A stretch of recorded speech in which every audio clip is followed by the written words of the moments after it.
Guarantee দিয়ে বলতে পারি এত সহজ নাস্তা খুব সহজ উপকরণে বানিয়ে নেওয়া যায়। এই নাস্তাটি বানাতে হলে একটি লাইক দিয়ে পুরো ভিডিওটি সঙ্গে থাকতে হবে।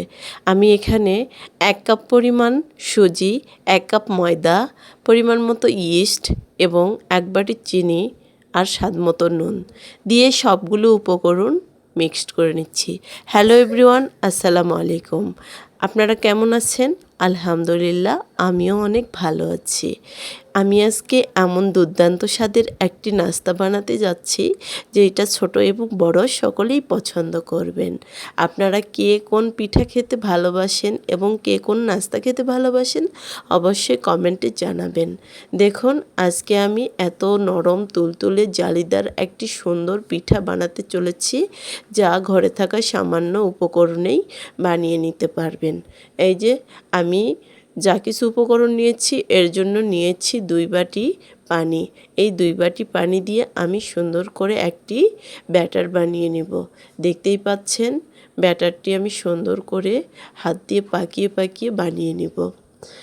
আপনারা দেশ এবং দেশের বাইরে থেকে কে কোথা থেকে যুক্ত হয়েছেন, যারা যুক্ত হয়েছেন অসংখ্য ধন্যবাদ। আপনারা অবশ্যই আমার পাশে থাকবেন এবং পুরো ভিডিওটি সঙ্গে থাকবেন। আপনারা যদি ভিডিওটি স্কিপ করে দেখেন তাহলে পুরো ভিডিওটি দেখতে পারবেন না এবং নাস্তাটি পরিপূর্ণভাবে বানাতে পারবেন না।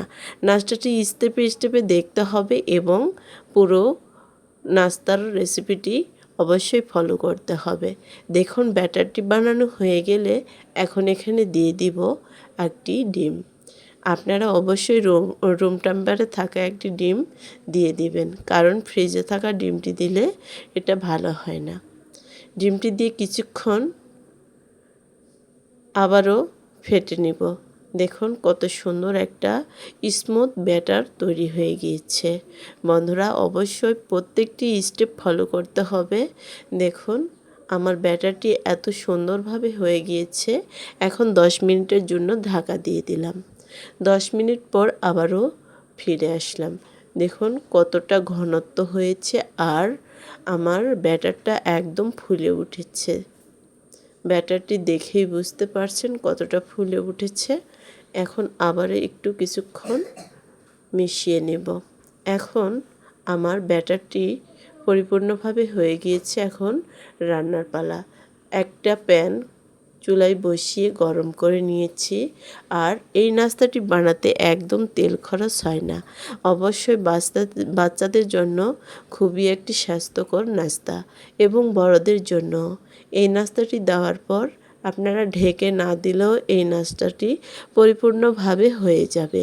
দেখতেই পাচ্ছেন আস্তে আস্তে জালি জালি ছিদ্র ছিদ্র হাজারো ছিদ্র হচ্ছে, দেখতেই পাচ্ছেন। এই ছিদ্রজার জালিদার পিঠাটি খেতে এতটাই দারুণ লাগে যা আপনাদের বলে বোঝাতে পারবো না। বাসায় অবশ্যই ট্রাই করে দেখবেন কতটা নরম ছিদ্রযুক্ত হয়। আপনারা পিঠা বাসায় বানান কিন্তু পারফেক্টভাবে বানাতে পারেন না।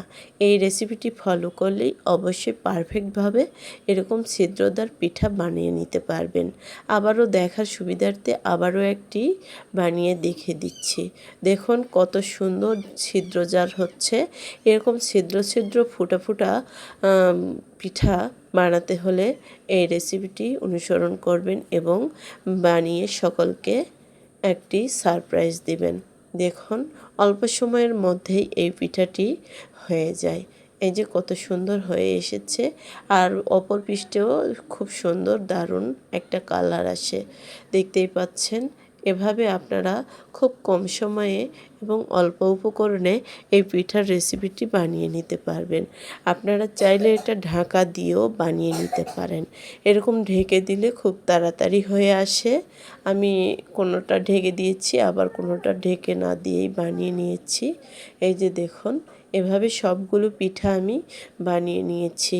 আপনারা অবশ্যই পুরো পিঠার রেসিপিটি দেখুন।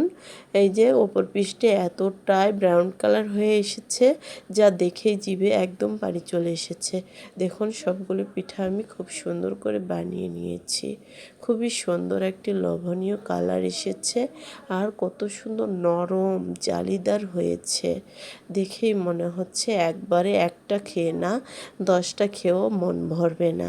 এভাবেই প্রত্যেকটি পিঠা বানিয়ে নেবেন এবং বাসার সকলকে এরকম উপহার দিবেন। এখানেই শেষ করছি, আবারও দেখা।